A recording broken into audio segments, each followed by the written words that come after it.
Okay. So hello again and welcome to the weekly Dharma gathering tonight. My name is Ashley Dinges and I'm one of the co-founders of Weekly Dharma Gathering, and I'm also very, very thrilled to be the host tonight for Kristina's talk, Liberating Death. Just letting a couple more people in. Hello, if you're just joining us, I'm just kind of going through our introduction and housekeeping tips for tonight. So welcome to those who just joined us. Tonight's session will be called Liberating Death and is led by Kristina Lopez, and it will include guided meditation, a Dharma talk, and discussion. As you can see, tonight's session is being recorded. So again, if you prefer not to be seen, you can just turn your camera off or you can leave it on.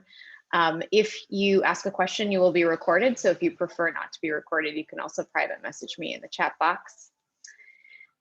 And if you are tuning in or you'd like to access the recording, it will be available within 48 hours on your Vimeo Weekly Dharma Gathering account. And you can also, you'll get an email notification from us when that becomes available. So with that, it is my great pleasure to welcome Kristina Lopez to lead us tonight.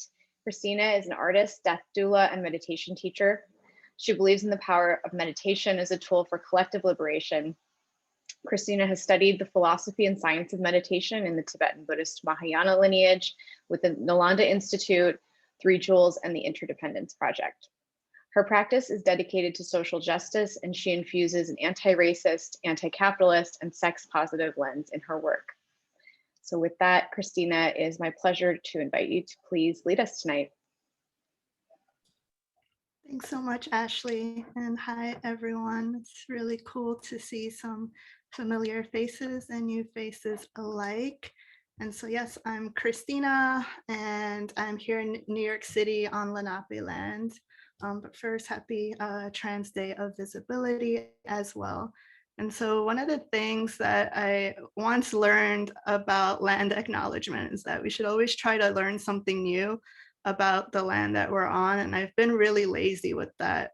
But today I did learn something new here in New York City about Washington Square Park, which is on topic for the evening. And so I didn't know that there was once a burial ground there, which I'm inclined to think that many of our public land was probably a burial ground at some point here. And so from 1797 to 1825, the park was used as a potter's field. And so that's a public burial ground. And that really means that's where many poor New Yorkers were laid to rest. And so today we'll start off with a death meditation. And then I'm going to read a very long poem by one of my favorite Nuyorican poets and share a little, and then we'll have time to journal hopefully at the end as well. And so the death meditation that we'll do consists of 3 parts, or there's 3 main points that are part of it. So we'll cover the inevitability of death, the uncertainty of the time of death, and the understanding of what can really help us at the time of our deaths, which if we're here at the weekly Dharma gathering, for a lot of us, that might be our spiritual practice. And that's the lens that I'll use in the meditation as well. So we could get right started with our meditation. Wherever you are, begin to just do some movement so we could transition our minds. I like to just do some shoulder movements and arm movements and shake it out. Take deep breaths. I like to lift up my shoulders and then just let them drop right into place. Making any slight adjustments to your posture as needed. I'm here sitting on my sofa. You might be on your cushion. You could even lay down if you like.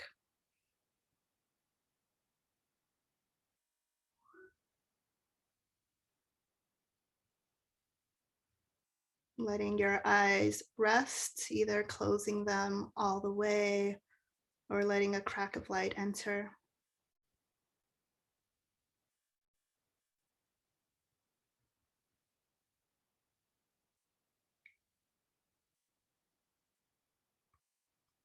noticing what it's like to show up here in this moment.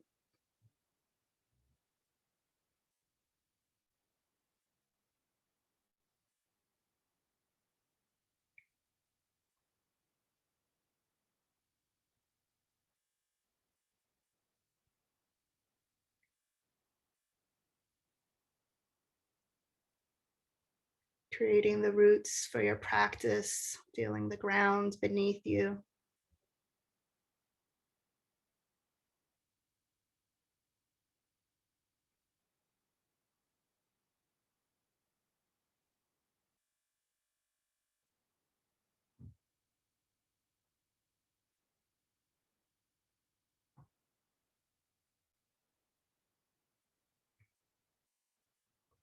And we'll work on easing any tension in the body through a body scan, beginning with our feet.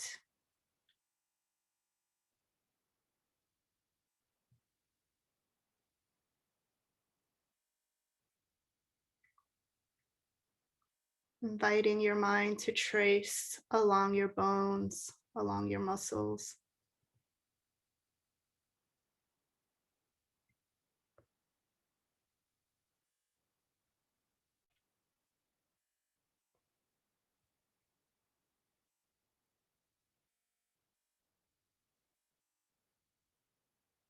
Seeing if you could try sending your breath to those little points of your body you might not always pay attention to.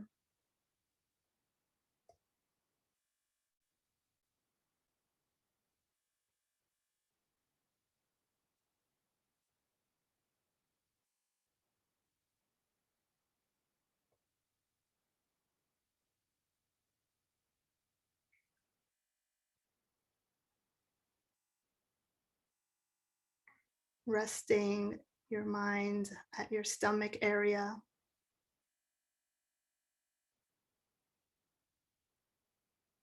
Taking a deep belly breath.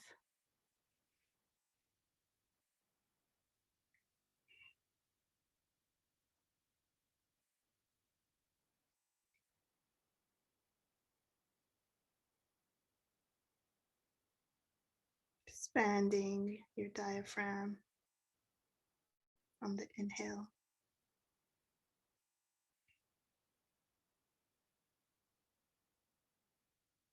And pushing out all that stale air on your next exhale.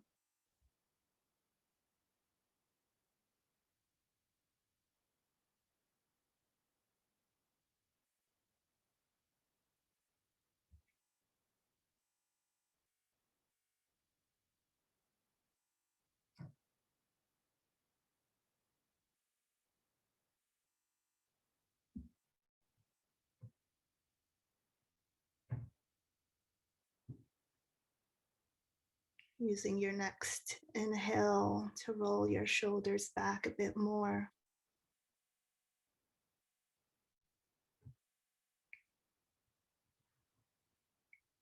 Lifting your chin slightly.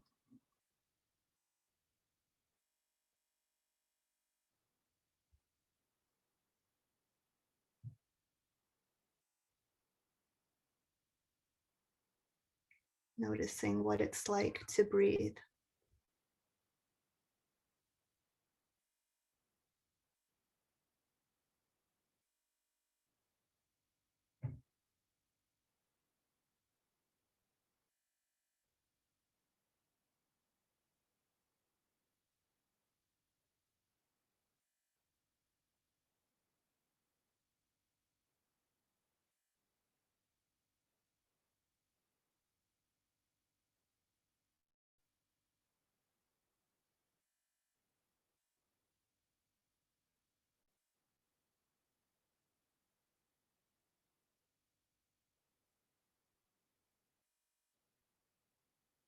You could even try naming the quality of your breath, breathing deeply, breathing softly.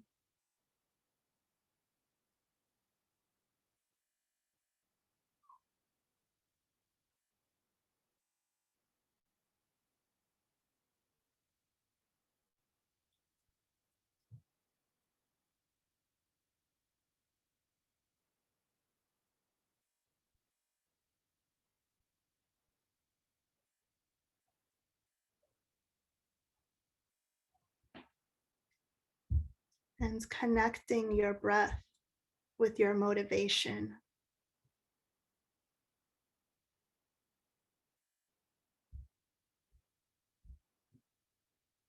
Perhaps even asking yourself, what is a liberating death?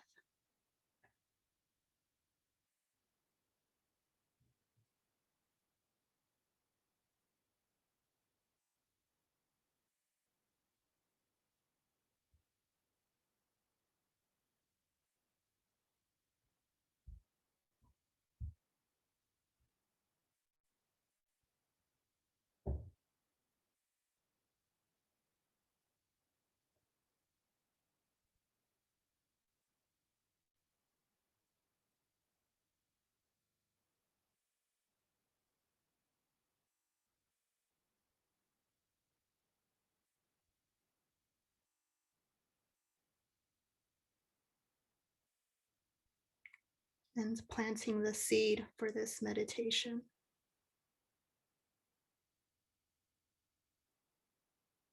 Recognizing that by pointing our minds towards death, we begin to understand it better.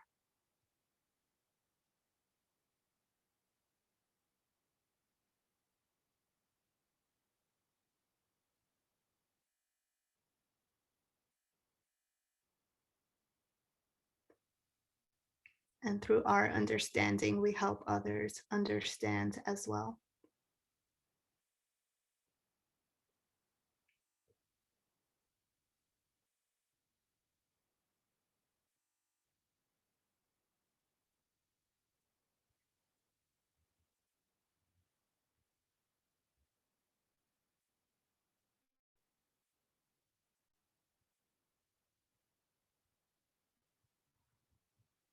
First, we'll contemplate the inevitability of death itself.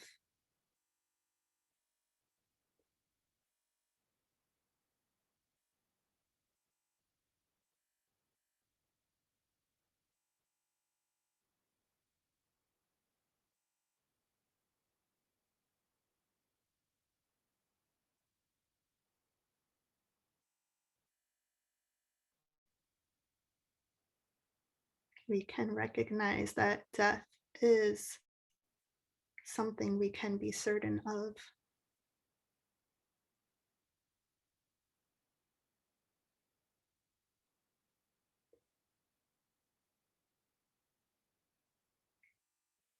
We recognize that everyone will die.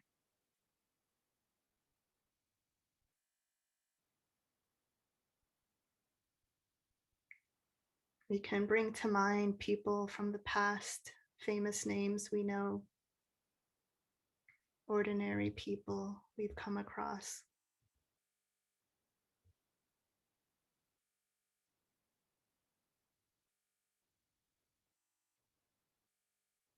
People that were once alive but are now dead.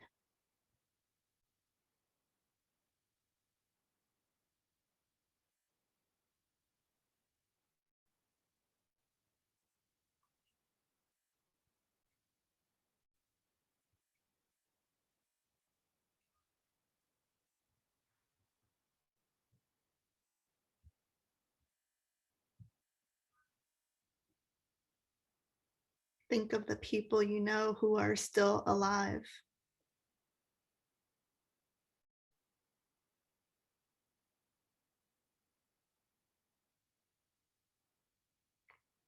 Contemplate that each of them will die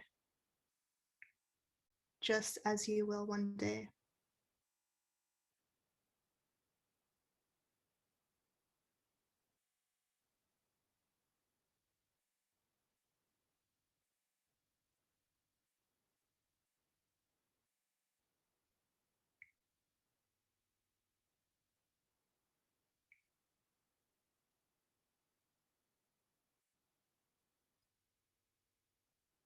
A few years or a few hundred years from now, all the billions of people together living in this world will be dead.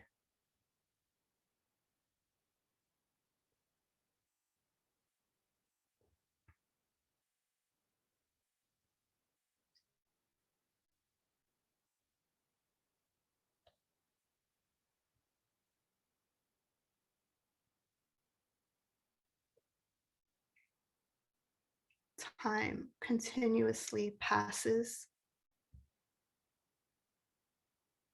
and as it does, our lifespans are decreasing.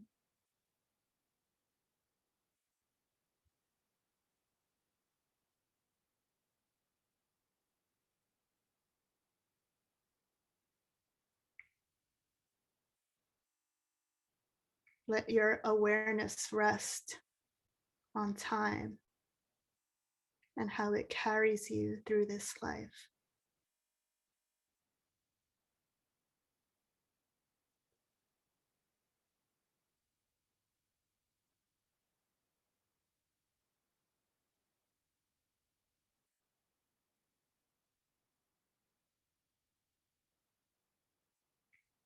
And as time carries us, we are getting closer to death.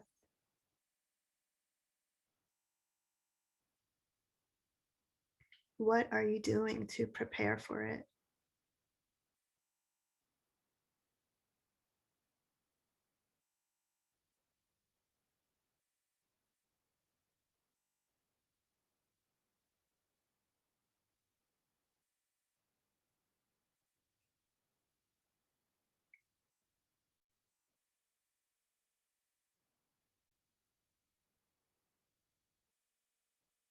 How do you spend your time?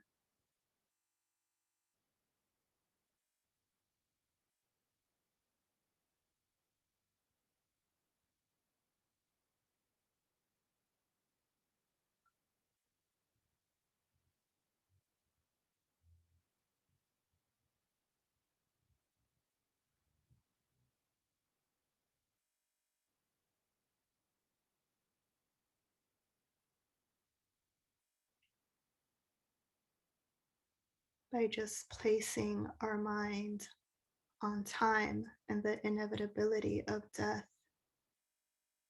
we begin to cultivate our determination.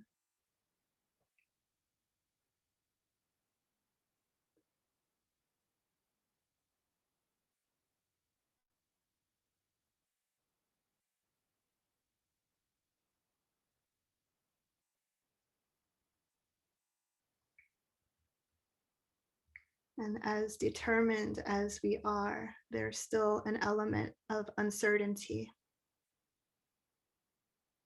We don't know when we will die.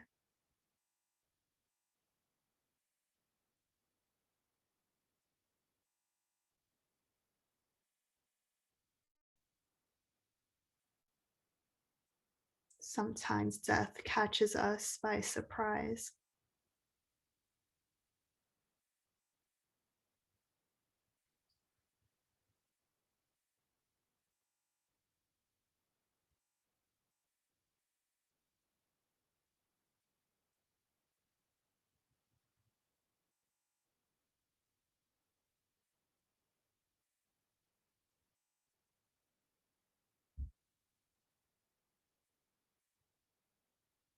We recognize that countless people die each day,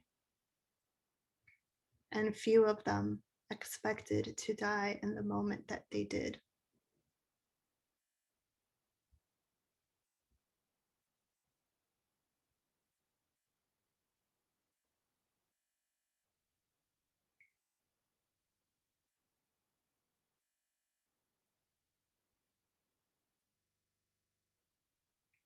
We recognize that there are many ways to die.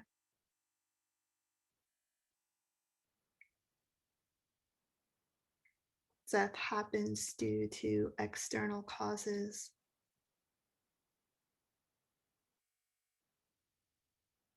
from natural disasters to accidents to acts of violence.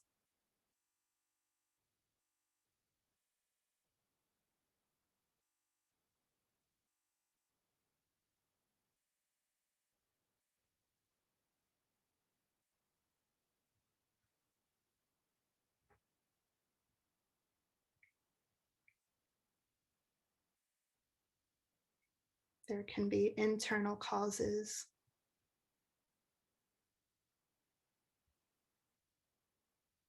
different diseases, or just age itself.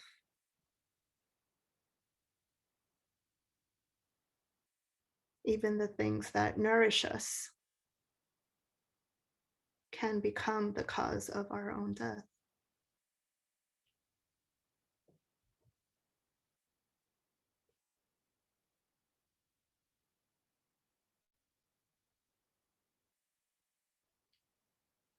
Consider the ways that you know people have died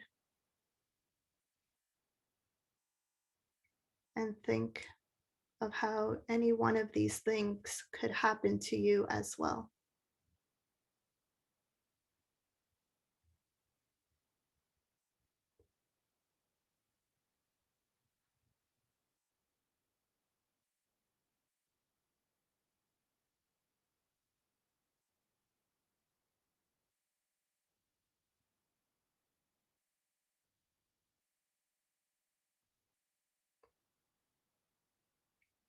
Our bodies are fragile.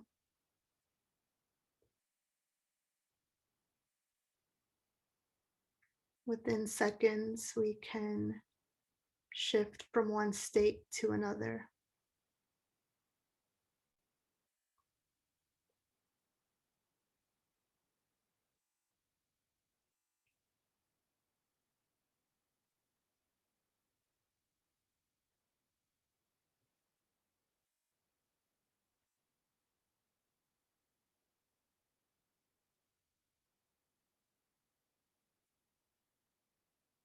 And even with this uncertainty, we still continue on our paths.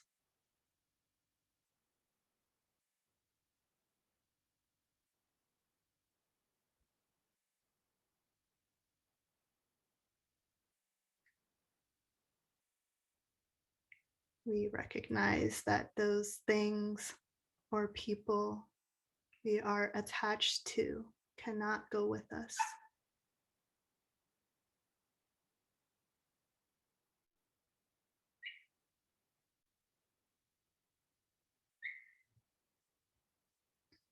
Even our loved ones.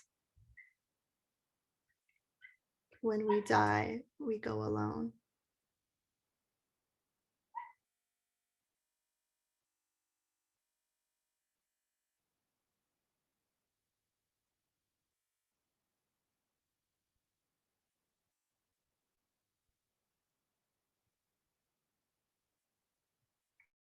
Even our most loyal companion, our body,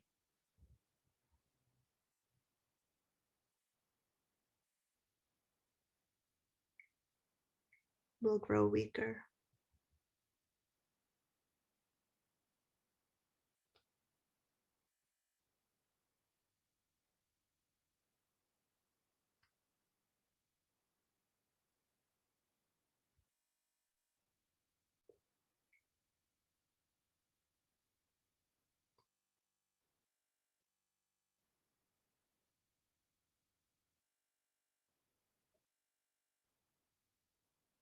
And to really get in touch with how we feel about this topic of death for a moment,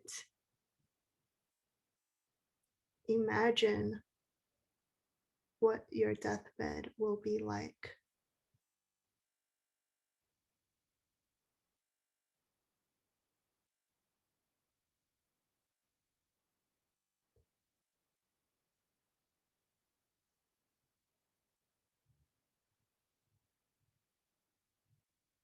What do you consider a good death?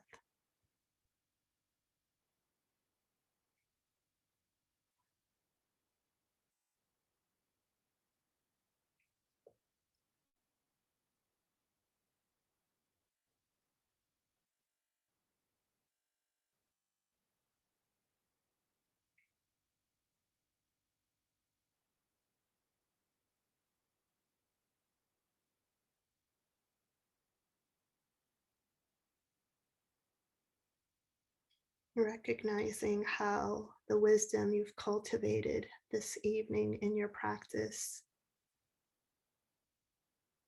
will bring you closer to the state of mind you wish to have when that moment of death comes.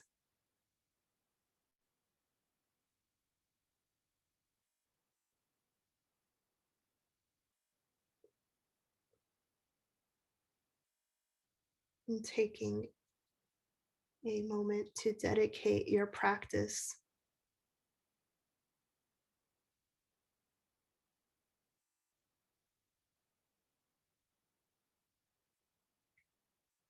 letting this wisdom you've cultivated vibrate so that it may reach all beings.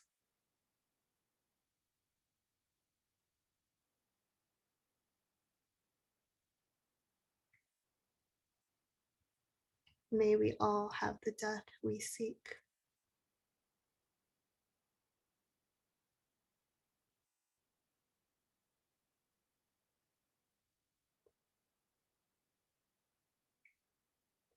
Bringing some movement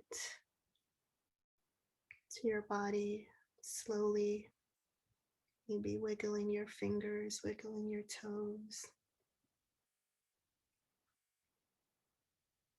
rolling your neck, taking a couple of deep breaths again, and opening your eyes when you're ready.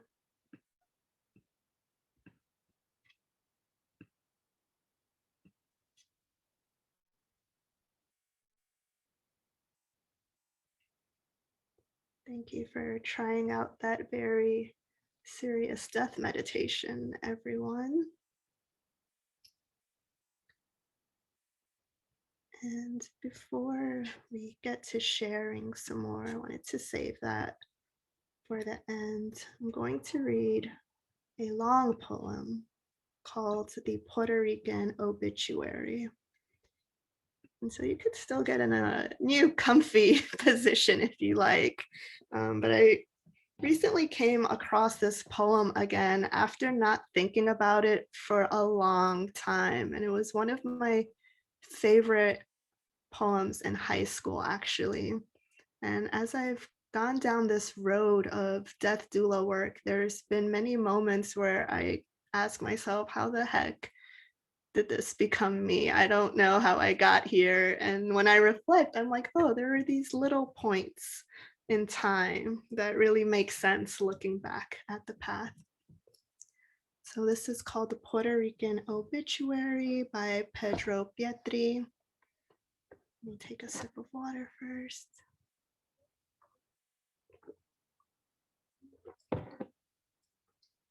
They worked, they were always on time, they were never late, they never spoke back when they were insulted, they worked, they never took days off that were not on the calendar, they never went on strike without permission, they worked 10 days a week and were only paid for 5.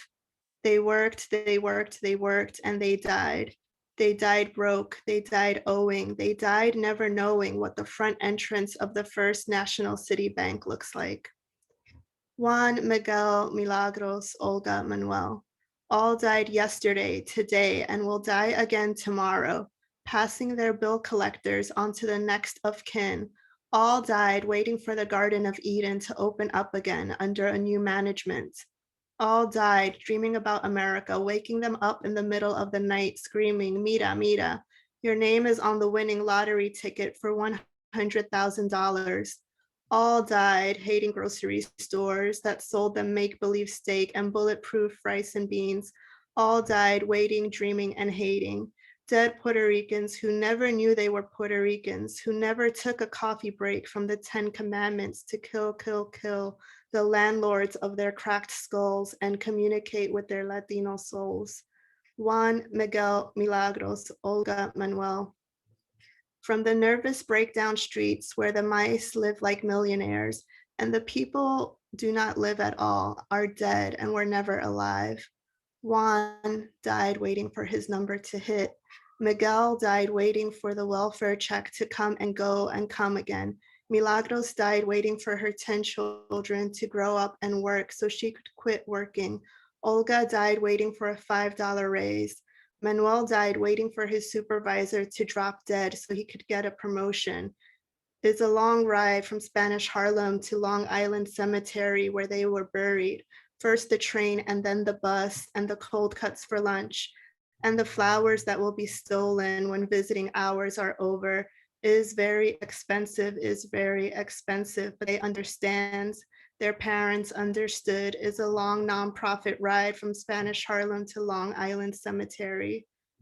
Juan, Miguel, Milagros, Olga, Manuel, all died yesterday, today, and will die again tomorrow.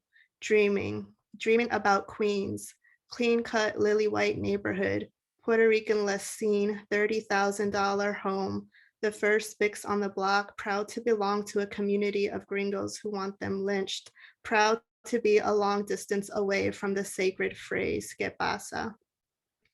These dreams, these empty dreams from the make-believe bedrooms their parents left them, are the after effects of television programs about the ideal white American family with Black maids and Latino janitors who are well trained to make everyone and their bill collectors laugh at them and the people they represent. Juan died dreaming about a new car. Miguel died dreaming about new anti-poverty programs. Milagros died dreaming about a trip to Puerto Rico. Olga died dreaming about real jewelry. Manuel died dreaming about the Irish sweepstakes.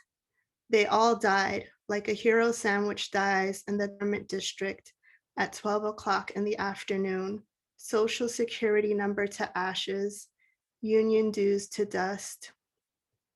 They knew they were born to weep and keep the morticians employed as long as they pledge allegiance to the flag that wants them destroyed. They saw their names listed in the telephone directory of destruction. They were trained to turn the other cheek by newspapers that misspelled, mispronounced, and misunderstood their names and celebrated when death came and stole their final laundry ticket.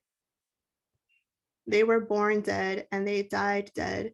It's time to visit Sister Lopez again, the #1 healer and fortune card dealer in Spanish Harlem. She can communicate with your late relatives for a reasonable fee. Good news is guaranteed. Rise table, rise table. Death is not dumb and disabled. Those who love you want to know the correct number to play. Let them know this right away. Rise table, death is not dumb and disabled. Now that your problems are over and the world is off your shoulders, help those who you left behind find financial peace of mind. Those who love you want to know the correct number to play. Let them know this right away. We know your spirit is able. Rise table, rise table. Juan, Miguel, Milagros, Olga, Manuel, all died yesterday, today, and will die again tomorrow. Hating, fighting, and stealing, broken windows from each other, practicing a religion without a roof. The Old Testament, the New Testament, according to me, gospel of the Internal Revenue, the judge and jury and executioner, protector and eternal bill collector, secondhand shit for sale. Learn how to say, ¿Cómo está usted? And you will make a fortune. They are dead, and will not return from the dead until they stop neglecting the art of their dialogue for broken English lessons.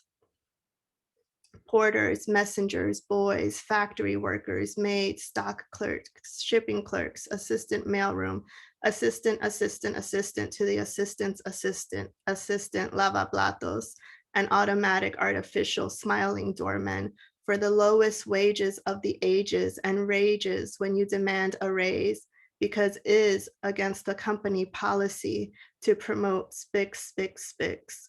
Juan died hating Miguel because Miguel's used car was in better running condition than his used car.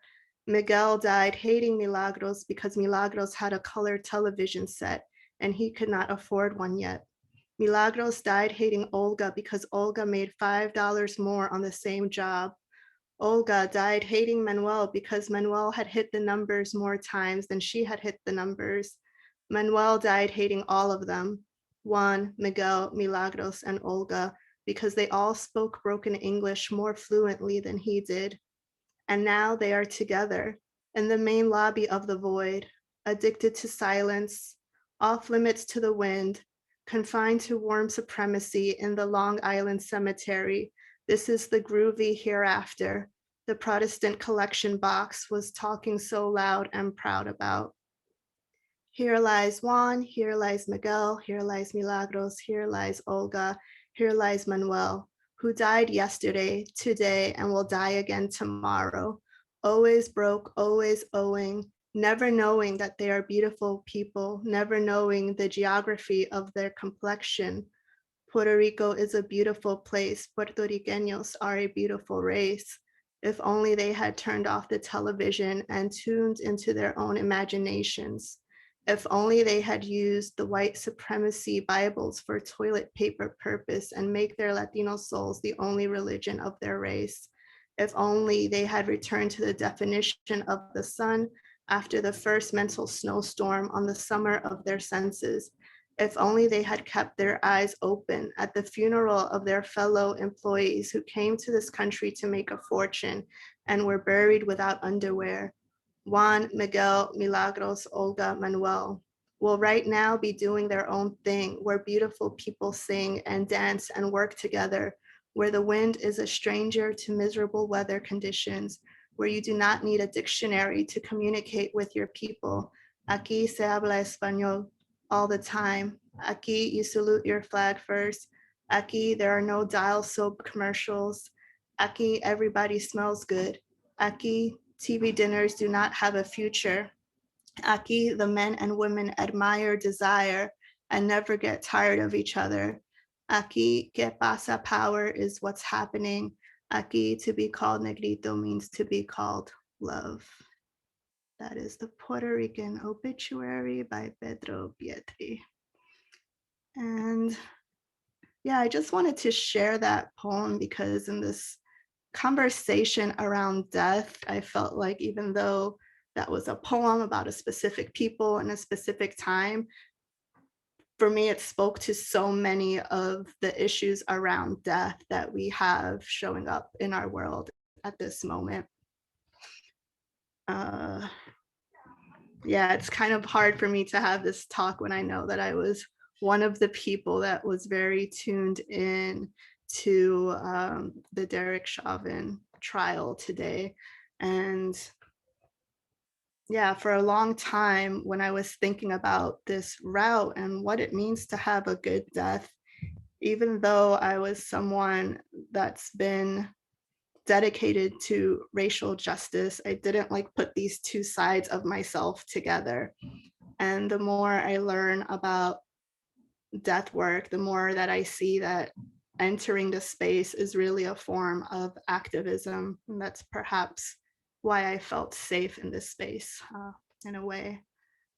And so according to our Buddhist philosophical wisdom, the way that we use our lives or use what we do in our lives really prepares us for these final moments. And so a couple of years ago, when I was getting deeper into my meditation practice, my godfather had passed away. And so I was there with him on his deathbed, holding his hands and watching his breath, and perhaps thinking that I would magically somehow know what to do when the moment came, but I didn't. And so after seeing his breath slow down and stop, after a while, I thought to tell the nurse. And that was that. He was in a nursing home. His life shifted before my eyes, and that was my godfather. And I wasn't really equipped to know what to do after that moment had passed. And months later, at a meditation training that I was in, one of my teachers was speaking about the breath and how our breath is one of the last things to go. So why not work on practicing and perfecting this one little action that suddenly becomes so important at our death? And that was something that I constantly thought about. I think when I had first approached meditation, it was more of like this mystical practice. It felt good. I liked it. Why not do it? And death was still a bit scary to me. Like, I would say before I started meditating, my worst nightmare of death was that it would be this thing that was just a void and nothing, and it would just be me with my thoughts. And I was like, please, like, the afterlife could be anything except that. And then once I started meditating, I was like, all right, I guess that wouldn't be so bad because I can just, visualize whatever the heck I want to visualize. But yeah, that's what meditation really is for me. It's this act of perfecting where the mind goes. And so when we reach these last moments that of our lives, which in some of the classical texts, these last moments of life are super violent. How do we get through that violence of that transitional moment? And that's through our meditation practice.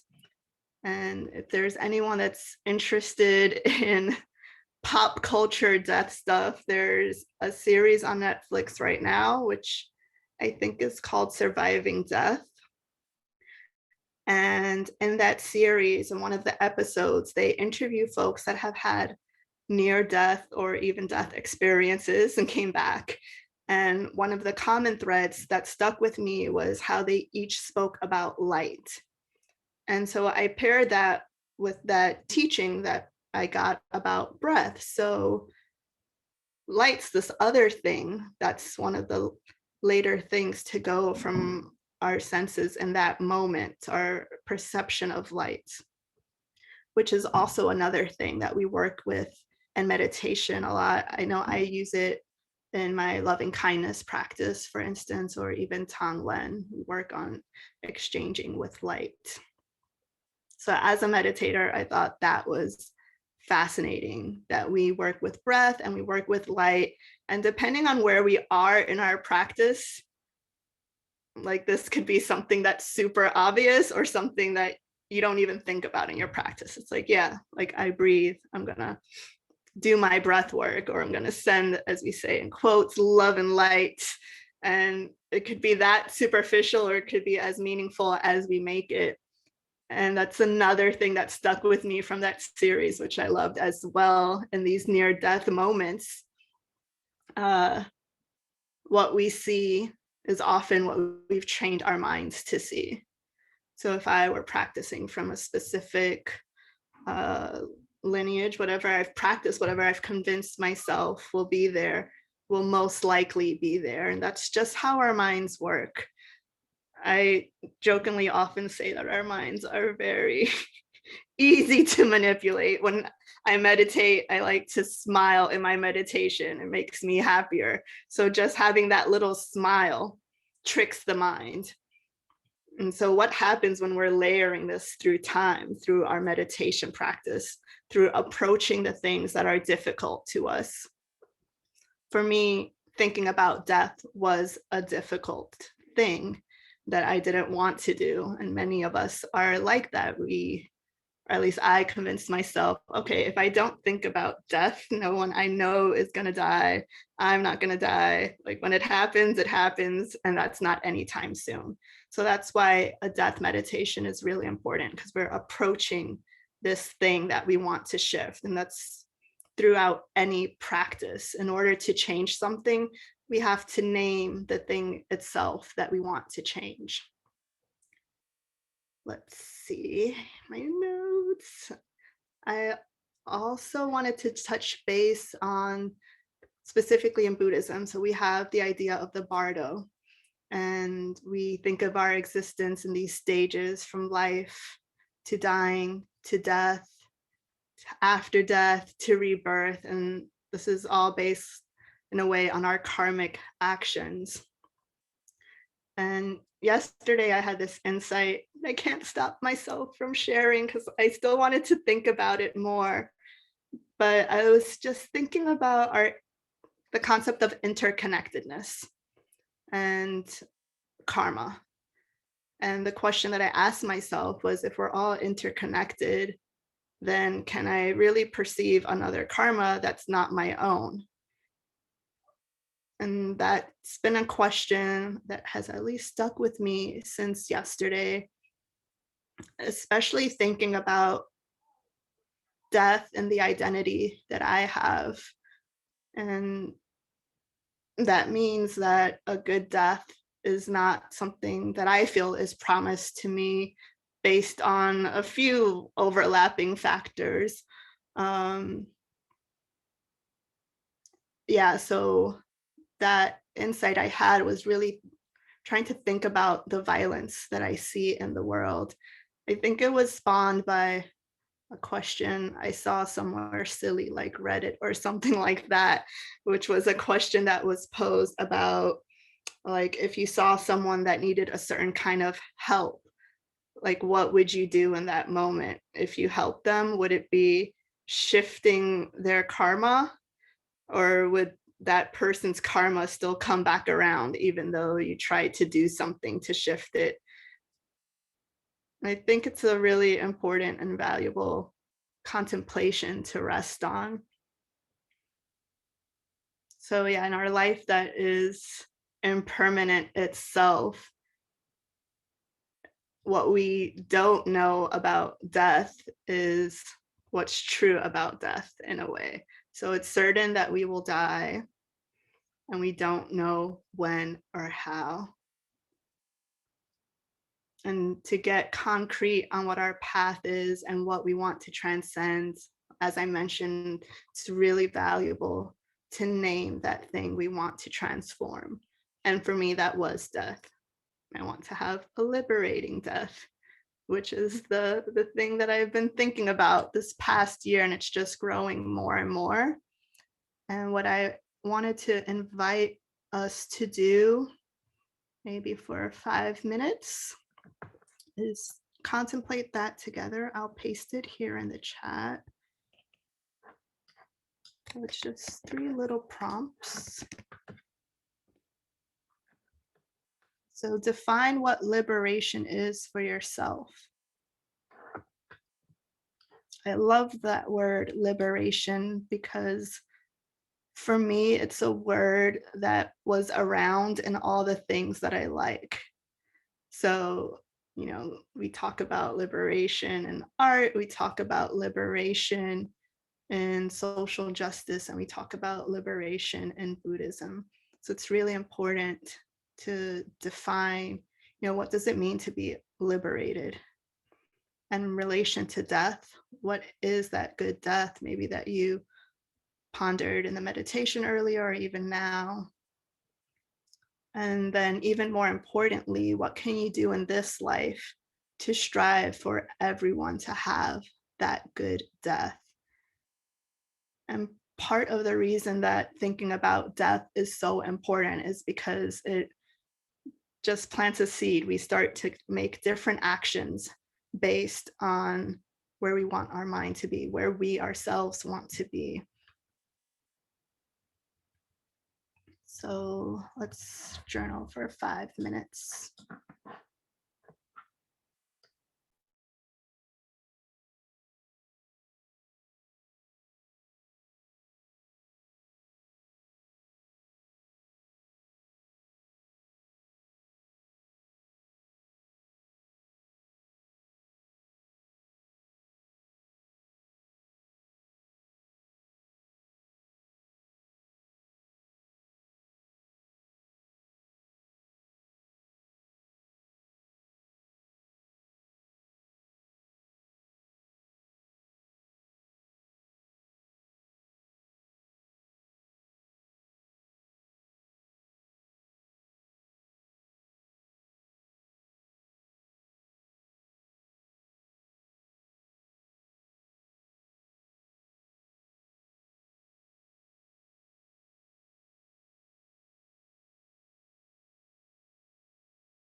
We're at the halfway mark, so 2 more minutes.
All right, winding it down.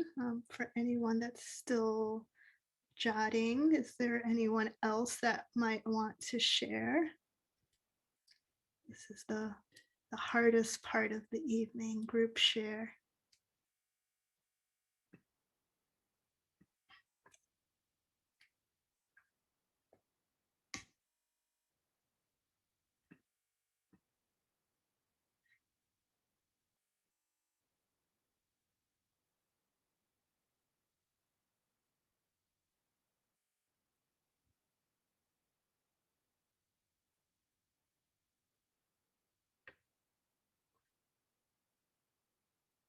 Heather, you look like you really want to share. Well, I mean, hi everybody, I'm Heather. And Kristina, you know, I think about this all the time, these overlaps. I'm so happy that you set this evening up. It's so interesting, like, to me, the idea of liberation is like mentally, it feels unbound, right? Like frictionless, that there's something that liberation means that I'm moving from a really contracted space to something that's open and limitless. And so I love that as the idea of like, if whatever consciousness I have is leaving this vessel, then I should hope that it feels like liberation, that I'll recognize how small this vessel has been the entire time. I think my idea of a good death changes all the time. The more that I sit with it and the more that I spend time with contemplating my own death and spending time with the death of people around me, it shifts a little bit each time. And the contribution of what you can do for everybody else's death is a really juicy question. I really like that one. Because I realize that for me, it's also part of it, like as like doula death work, you know, is like talking to people and helping them open up and excavate themselves out of the fear and out of the myth around death and dying. But it's also about how can I contribute in my life to helping other people live a better life while they're here too. So yeah, there's so much more happening than I was able to write in those few minutes. So I'm going to come back to these two. So thank you for that contemplation. Thanks for sharing.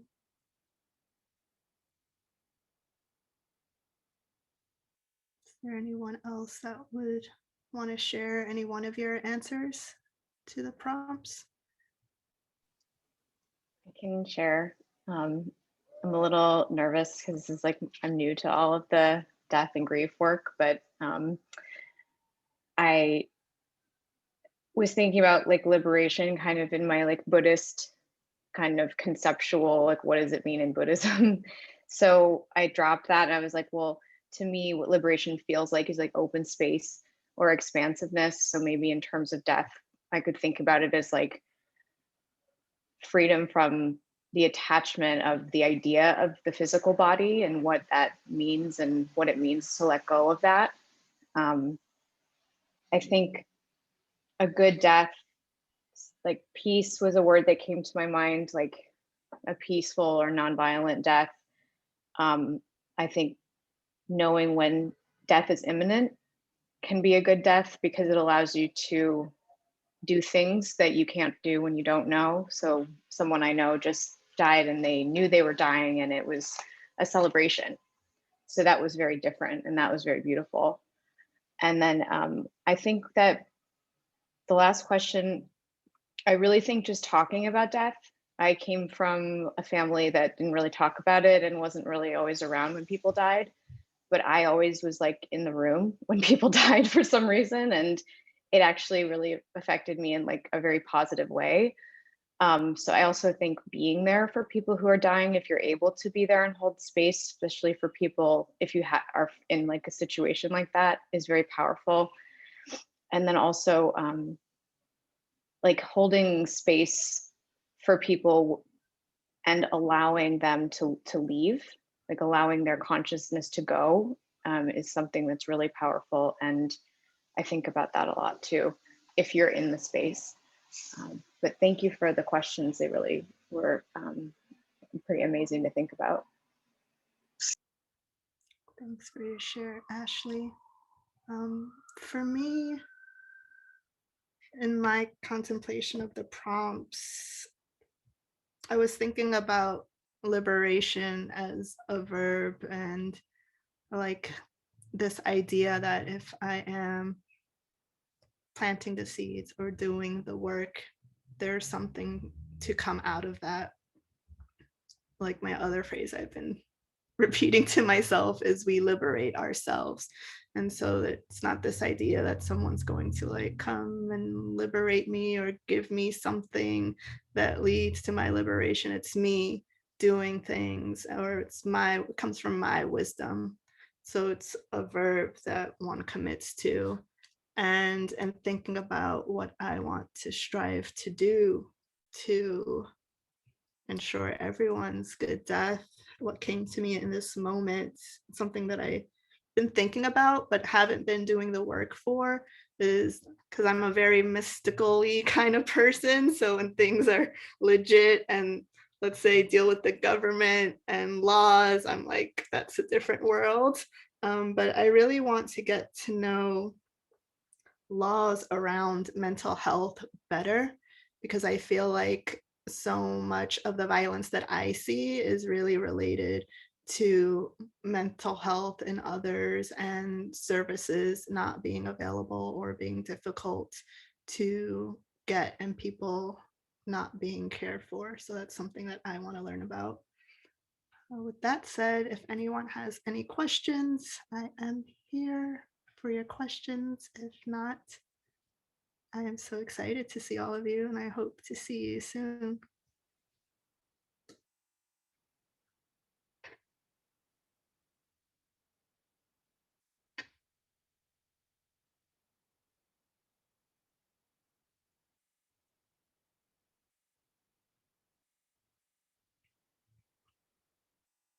Thanks, Becky.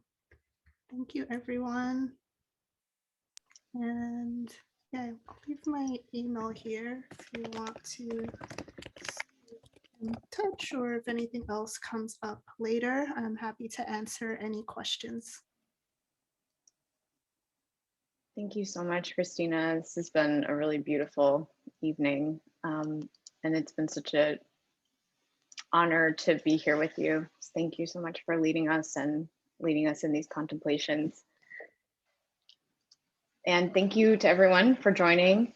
You will be able to access this recording if you want to go back and walk back through the practice or the contemplations, and it should be posted in a few days. And please join us for more gatherings. We gather weekly on Wednesdays We have all kinds of amazing teachers coming up, including next week's talk is called Radically Imagining Collective Liberation. So some similar ideas, and that will be on April 7th. And if you're new to the community too, we also have a 7-day trial where you can actually access like all of the talks and everything in the archive, including other talks from Kristina, who has taught on the weekly Dharma gathering before. So please check that out. And you can find us on social media at Weekly Dharma, and we spotlight our teachers there and include some clips of Dharma talks. So just one final thank you, Kristina, again, for gathering us and for all of this really wonderful discussion and practice.